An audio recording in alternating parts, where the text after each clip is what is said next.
This is Valley News Live at 6. Once again, good evening, everyone. We obviously want to apologize for the obvious technical difficulties, but we have them repaired for you. And let's get you caught up on today's news.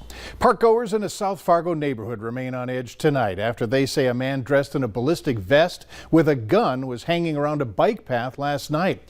Fargo police say they received a flurry of calls just before 8 near Brunsdale Park.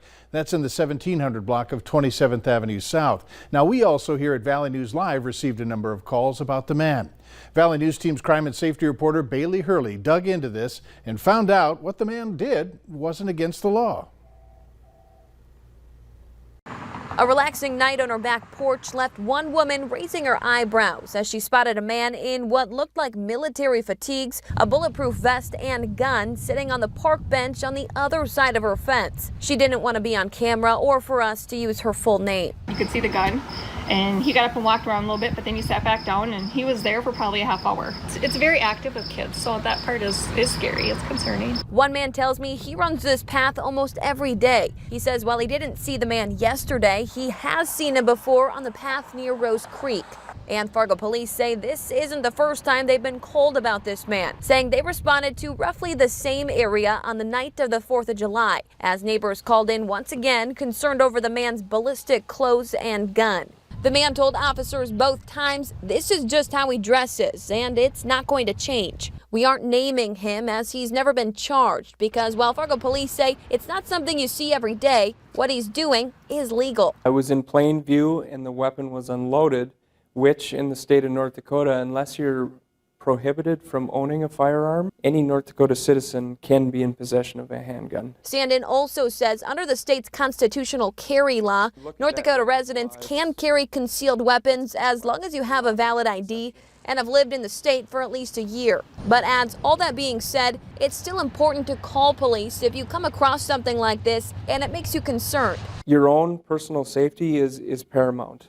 In Fargo, Bailey Hurley, Valley News Live. Now, Fargo police say both yesterday and earlier this month, the man in question was cooperative with officers and provided both his ID and his concealed weapons permit. The Moorhead woman accused of holding up a bank earlier this week planned on robbing a second one. Court documents say Tessa Jacksa walked into the Lincoln State Bank in Wyndmere and told the teller, "I have a gun. I want all the money." She did end up with a little more than $7,000.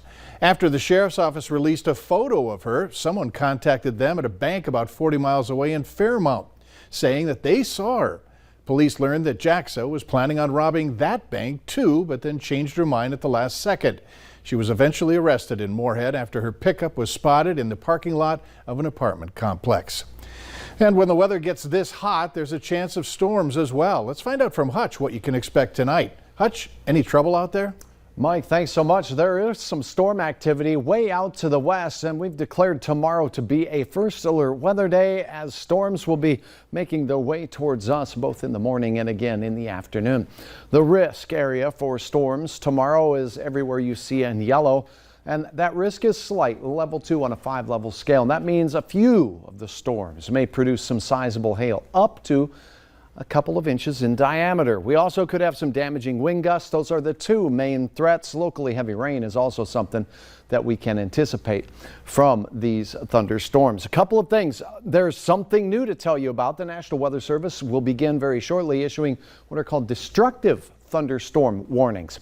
What's a destructive thunderstorm? Well, it's one that could cause baseball-sized hail or larger, damaging winds gusting over 80 miles per hour. Only a very few ever reach this level of severity, but you will know about it and it will arrive right on your phone. Take a look at this with me. The new warnings issued by the National Weather Service for these destructive thunderstorm warnings will cause your phone to shake and vibrate and alert you no matter where you are if one is in your area. And that's how you will find out about these, much like you do get now updates on amber alerts and such. So we'll be watching for that. Tomorrow's storms I don't anticipate to be this strong. Mike, tonight 80s until we get the sunset, then the 70s and clouds build in. Hour by hour details on the forecast here in a moment. 70s will feel good? Yes. All right, thanks. Governor Tim Walz traveled to Polk County today to see firsthand the devastating effects the drought has had on farmers and ranchers. He visited the farm of Jim Rettmeyer, who says he wanted the governor to see the condition of his crops in case the outcome of this year's harvest leads to shortages and income trouble.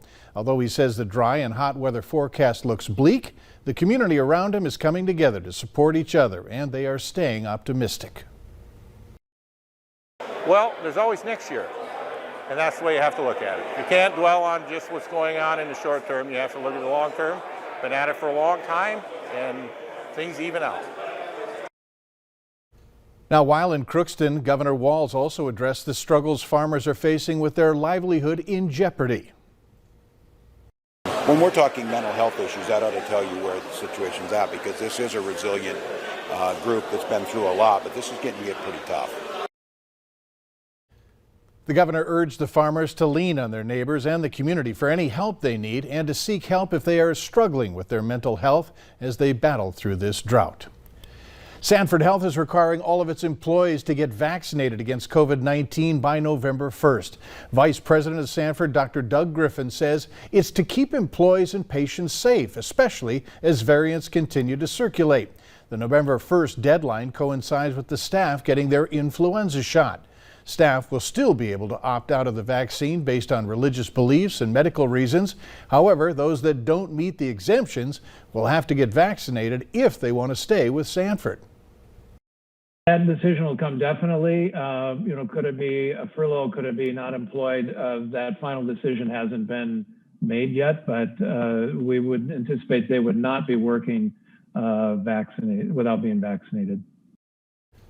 Sanford says more than 90% of its clinicians are vaccinated, 70% of its nurses. We checked with Alltrue, which is not planning on implementing the requirement yet, and there's no word yet from Essentia. Take a look at this video. Flames shooting into the sky. That's several apartment garages on fire. It happened at 14th Street and Oak Manor Avenue, just behind the Valley News Live studios in South Fargo. 5 vehicles were destroyed along with everything inside those garages. Several people at the scene told us that the fire started while someone was trying to jumpstart his car, but Fargo Fire hasn't confirmed that. There's been 56 crash-related deaths on North Dakota roads as of July 12th. That's 12 more than a year ago at this time. The Transportation Department indicates that nearly 94% of crashes can be blamed on human behaviors. Victims in over half of those fatal crashes were not wearing seatbelts. 25% were speed-related.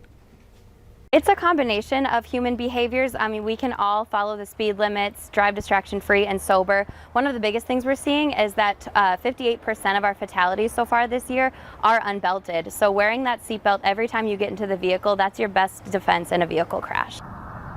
Authorities across the state are focusing on a Click It or Ticket campaign right now that continues through August 19th. Later on Valley News Live at 6, preparations continue for this weekend's Big Air Show. We'll try to answer all your questions. And for tonight, the heat is on. We do have some triple-digit temperatures making their way into the Dakotas. Hour by hour details on thunder in your Friday forecast next.